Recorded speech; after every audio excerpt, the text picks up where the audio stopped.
দল ও জোটের সিদ্ধান্ত উপেক্ষা করে এবার শপথ নিলেন বিএনপির একজন সংসদ সদস্য। দুপুরে জাতীয় সংসদের শপথ কক্ষে স্পিকার ডক্টর শিরীন শারমিন চৌধুরীর কাছে শপথ নেন ঠাকুরগাঁও ৩ আসনের সংসদ সদস্য জাহিদুর রহমান জাহিদ। সকালে জাহিদুর রহমান শপথ নেয়ার আগ্রহের কথা জানিয়ে স্পিকারকে চিঠি দেন। এরপর বেলা 11:30টার দিকে শুরু হয় শপথ গ্রহণের আনুষ্ঠানিকতা। দুপুর 12টায় শেষ হয় শপথ গ্রহণ। 1991 সাল থেকে নির্বাচন করলেও শুধুমাত্র একাদশ জাতীয় সংসদ নির্বাচনেই বিজয়ী হন তিনি। শপথ নিয়ে তিনি বলেন, বিএনপি নেতাকর্মীদের বিরুদ্ধে মিথ্যা মামলা প্রত্যাহার ও চেয়ারপারসন বেগম খালেদা জিয়ার মুক্তির দাবিতে সংসদে কথা বলবেন। হাজার হাজার লক্ষ লক্ষ মানুষ নিরপরাধ নেতাকর্মীরা যে আজকে তাদের বিরুদ্ধে মিথ্যা মামলা, এই মিথ্যা মামলা প্রত্যাহারের জন্য আমি সংসদে দাঁড়িয়ে প্রধানমন্ত্রীর কাছে আহ্বান জানাবো যে আপনি দেখেনি, কারণ এগুলোর বাদী সমস্ত পুলিশ যা করেছে সব মিথ্যা মামলা দিয়েছে, আপনার লোক কোনো মামলা করেনি। কাজে আপনার এটা দেখা উচিত। গণতন্ত্রের স্বার্থে সেই সব মামলা প্রত্যাহার করার আমি দাবি রাখবো। সাথে সাথে আমার নেত্রীকে, ওনার একজন বয়স্ক মহিলা, 73 বছর বয়স, ওনাকে যেন গণতন্ত্রের স্বার্থে মুক্ত করে দেয়, এই আহ্বান আমি জানাব।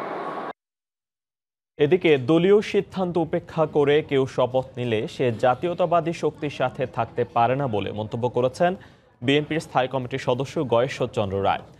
ঠাকুরগাঁও ৩ আসনে বিএনপি জাহিদুর রহমান শপথ নেয়ার পর তাৎক্ষণিক প্রতিক্রিয়ায় তিনি একথা বলেন।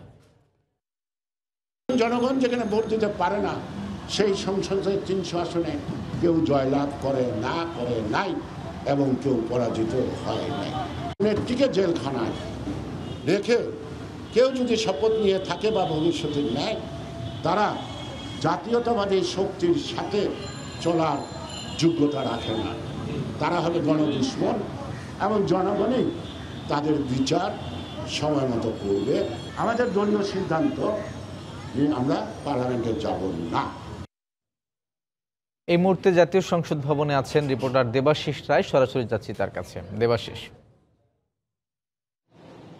রাজু, আপনারা জানেন যে আজ জাতীয় সংসদ ভবনে এখন থেকে প্রায় ঘন্টা 1.5 থেকে 2 ঘন্টা আগে বিএনপি থেকে নির্বাচিত একজন প্রার্থী সংসদ সদস্য হিসেবে শপথ গ্রহণ করেছেন স্পিকার ডক্টর শিরীন শারমিন চৌধুরীর কাছ থেকে। এমন খবর কিন্তু আমরা গণমাধ্যমে পেয়েছি এবং এটা নিশ্চিত হয়েছে কিছুটা, এবং তার আনুষ্ঠানিক বক্তব্য আমরা এখনো পাই নাই। আমরা এখন পর্যন্ত সংসদ ভবনের এলাকাতেই আছি এবং এখান থেকে আপনাদেরকে যে তথ্যটি জানাতে পারি যে গত 30 ডিসেম্বর যে নির্বাচন অনুষ্ঠিত হয়েছে দেশে, একাদশ জাতীয় সংসদ নির্বাচন, সেই একাদশ জাতীয় সংসদ নির্বাচনে আমরা লক্ষ্য করেছি যে 292টি আসনেই নিরঙ্কুশ বিজয় এসেছে আওয়ামী লীগের, এবং তার পাশাপাশি আমরা লক্ষ্য করেছি যে ঐক্যজোট থেকে নির্বাচিত হয়েছিলেন টোটাল সব মিলে 8 জন, এবং তার ভেতরে আমরা লক্ষ্য করেছিলাম যে ঐক্য ফ্রন্ট থেকে 2 জন ছিলেন। সেই 2 জন এরই মধ্যে শপথ গ্রহণ করেছেন, সুলতান মনসুর এবং মোকাব্বির খান। আপনারা জানেন যে সুলতান মনসুর গেল 7 মার্চ শপথ গ্রহণ করেছেন সংসদ সদস্য হিসেবে, এবং তার পরপরই কিন্তু মোকাব্বির খানকেও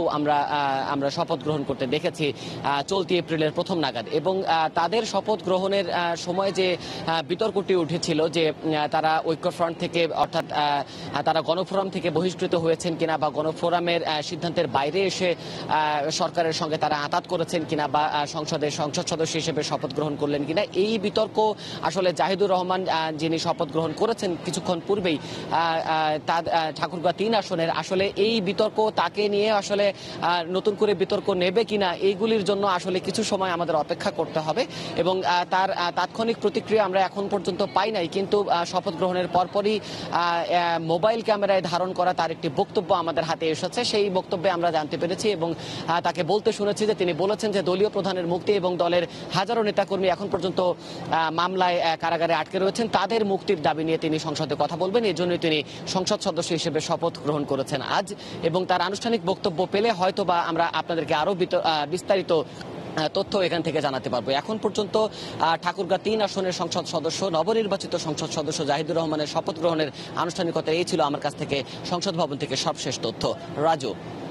জাতীয় সংসদ ভবন থেকে যোগ দিয়েছিলেন সহকর্মী দেবাশিস।